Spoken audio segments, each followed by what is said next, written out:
Hey guys, it's Beer Taster. And guys, I'm here to review Sierra Nevada Pale Ale. Guys, that is Sierra Nevada Pale Ale. In the green can, with the scene of the mountains and the river and the trees, with the hops and the barley on either side. And the word Sierra Nevada above it, guys. Purest ingredients, finest quality, can conditioned Pale Ale. 12 full ounces, brewed by Sierra Nevada Brewing Company, Chico, California. Guys, this is one of the most beloved beers out there. This is historically a very important beer for beer in America. And this is just a classic beer that everyone knows and so many people love. Guys, I was fortunate enough a few years ago. It was 2011, 2012. I think it was 2011. Got to visit Chico, California, because I knew someone who was going to school there. And I went and I visited. I spent a weekend, or just a couple of days, like 2 or 3 days. And guys, it was a pretty awesome place to be in. Chico is a beautiful little city in the northern Central Valley, right by the foothills of the Sierra Nevada mountains. The real tall mountains aren't really there, guys, just like the foothills start there. There's a beautiful park called Bidwell Park, and it goes back into the mountains, and it's just gorgeous country up there, guys. And the city itself is surrounded by this valley farmland where there are all these beautiful orchards, and it's a really cool spot, guys. It has a great farmer's market, it has a college, and it has a real nice feel to it. It's just a real nice, enjoyable town to be in. And guys, that's where the brewery is for Sierra Nevada. Now, while I was there, I got to tour the brewery, and you know, guys, I've been on 2 brewery tours ever. One was in the Red Hook Brewery in Portsmouth, New Hampshire, and the other one was in Chico at the Sierra Nevada Brewery.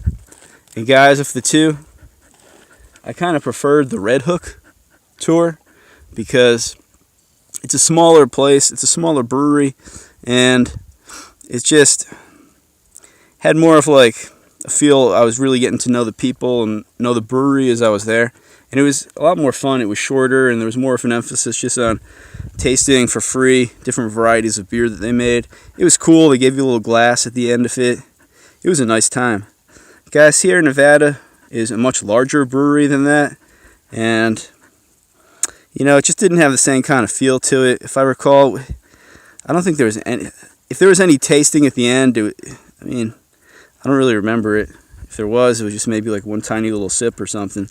It wasn't the same kind of emphasis. I just remember it being more about, like, you know, they were bragging they have more solar panels than any other brewery in America, and they're bragging about how green they are and sustainable and all this and that. And I almost felt like more of the tour was about that than about the beer. And they put out a great product, but their tour wasn't so fantastic. But guys, here's their beer that they're famous for. Sierra Nevada Pale Ale. This beer came out around 1980, give or take a few years. And guys, this is kind of the beer that revolutionized American brewing, because this was one of the first really high quality ales to be produced in America in a long time, and had a lot of flavor and strong profile that was very different from how beers were being brewed in America at that time. I mean, think back then, guys, you're thinking Budweiser, you're thinking, you know, Miller High Life, and beers like that, guys. You know, Miller Lite. Those are the kind of beers that Coors Banquet, Coors Light, those are the kind of beers that, you know, that dominated America for a long time, guys. And this beer is very different from that. This is a very, very different beer, guys. It has a lot more boldness and character, and it's made much more purely and with higher quality ingredients. It's also more expensive than American beers. So all those things kind of set this beer apart from what was widely being produced in America by huge corporations, huge breweries at the time, guys. So this was very different. And now a lot of people will say, well, this isn't really a craft beer anymore because they're so large at this point. This has pretty much really become a macro as well. And that may be the case, but guys, this beer will always have a special place in the history of beer in this country. And it's a beer that's respected all over the world, guys. All over the world, where people drink fine beers and appreciate beer, people hold this beer in respect. And it's a good historical beer. So guys, let me tell you how this one smells. And this is one beer that I just wish I could pour it out and do an appearance review on it. I never do that with my reviews because I was out here in the desert and I'm just drinking out of bottles or cans. So I kind of skip that portion. But I've poured this beer out in a glass many times, guys. And it's a beautiful, beautiful beer. It has a large foamy head, off-white color, great lacing, a cloudy, like, bronze body. It's just light bronze, like copper gold. I don't know, reddish almost, orangish. It's just a beautiful beer, guys. It's cloudy because they don't filter it, and it's can pasteurized, guys. This is probably my favorite, like, high quality canned beer to drink because of that. It's can pasteurized. It's not sorry, guys. It's can conditioned. Can conditioned. It's not pasteurized, which means that they take the living, active beer that they produce that still has yeast in it, and instead of pasteurizing it like most beer is, instead they just put it in the can alive like that, and they keep it cold. And as long as you drink it fresh and keep it refrigerated and cool, it's like you're drinking the fresh beer right from the brewery. It's the best way to go, guys. Can conditioned. And I wish all the beers were can conditioned, but almost none of them are. Alright, guys, so when you pour it out, it's beautiful. Let me tell you how it smells. You smell the hops right away. And some sweetness, some malty sweetness. Yeah, I mean, first and foremost is hop. Then there's like a bready, malty sweetness behind it. And the hop is it's Cascade hop predominantly, so it's, I believe, I don't know, maybe I'm wrong. I've always thought it was Cascade hop, but anyway, guys, the hop character, it's very like a piney, clean, floral hop.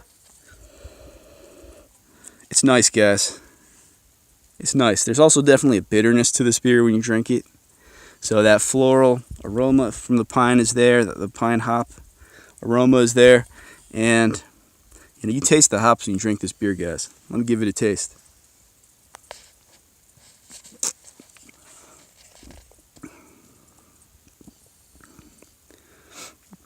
There's a hop bitterness combined with a malty, bready sweetness. There's a good amount of carbonation too. It's pretty well carbonated. It's good, guys.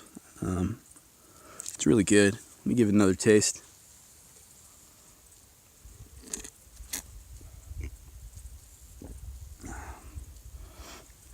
My dogs ran off down there. I gotta call them. Come here. Come here. There they are. Now they're coming.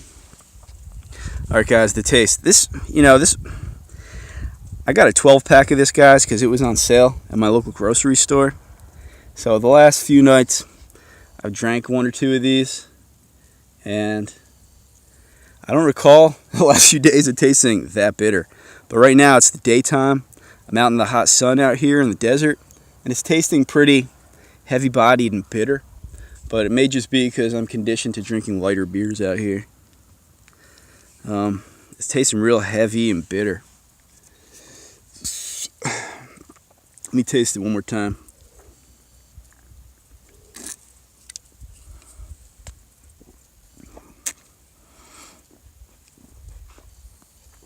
You notice that carbonation, it's real active. There's bitterness, there's hop bitterness. The last couple of times I drank this, it felt like it was like a nicely balanced, mild, piney, citrusy hop flavor. It wasn't overpowering. It was nice, nicely balanced, not too strong. But right now I'm drinking it out here in this heat, guys, and guys, this hop bitterness just seems like overpowering right now. just think it's the change in conditions. It's not tasting quite as good. And there's just a strong, lingering bitterness. Guys, this beer has like a sweet maltiness to it. The balances with the hops really nice. I think what may be going on, guys, is I'm drinking this from the can. All the other times I've poured this out, I've let like that big foamy head build up. And as it dissipates, it kind of evens out the flavor of the beer. And I just think I'm not getting that because I'm drinking it out of the can. But I would say this about this beer, guys. It's got, let me just finish describing. It's got, I'd say normally it has a medium body, but it's tasting like almost heavy body to me right now. I'd say, I think more accurately, it has a medium body. It's very nicely balanced, got a lot of carbonation. And, you know, the main flavor you're tasting is the hops. The bitterness lingers. It's got a nice medium body, malty, bready body. But definitely, the flavor of the body is not that strong. I mean, what you're really tasting is you're tasting the hops. And the flavor lingers. Got the good body and the carbonation. Alright guys, this is what I think. I think this is a classic American beer. I think if you go on the internet and you read some of the reviews out there of this beer, guys, it seems like there's like 1,000 of them. So this one will probably get buried. No one will ever see it. But anyway, this is what I think. I think a lot of people talk about this beer, guys who are really into craft beer and into drinking heavier beers. And they'll say a beer like this is light for the style. Like, it's not a heavy beer. It's a nice, light summertime beer. Guys will talk about this beer like that. Guys, I don't think that's quite accurate. I think when it gets really hot and you're outside in the hot sun, I think this beer is too heavy, guys. I don't think it's good for that purpose. I think indoors, in comfortable temperatures or cool weather, this is a good beer, especially if you're eating a nice meal like a steak or something. But just on its own, in the heat, I don't think that's what it's best for. I don't think it's light in that way, as some people think. But guys, overall, this is an outstanding beer. This beer is excellent, guys, because it revolutionized beer in America, and it stood the test of time. And it's very well balanced, well crafted, flavorful beer. I like it with a meal. I like it with a burger. I like it in cooler weather, or if I'm indoors, like in the air conditioning, in the evening, something like that. But summertime, full heat, I'm not feeling it, guys. I think it's a great beer.